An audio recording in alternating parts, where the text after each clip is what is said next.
Halako bat inoartzen baza, orainan ez zaudela oso gustura, adibidez. Beste aukera bat badakazu, somatizazioz gain, eta izan diteke emozio trabaton bat eukitzia, emoziones atrapadas deritzona. Hau da, Bradley Nelsonek edo, bere bidez zabaldu zen informazio, eta aukera mateu kinesiologia bidez, jakiteko ia badakazun energia trabatun bat edo.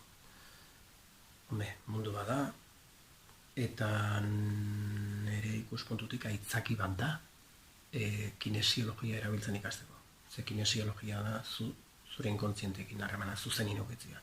Eta hori bizitzarako tresna bikaina da. Guraso bezala seme alabaiak utzi zainoten tresnaik potentina dudi gabe. Ben burua zohartzez aparte, gurasoekiko hainbesteko dependentzia ez eukitzako, ben inkontzientekin harreman zuzena eukitzaten.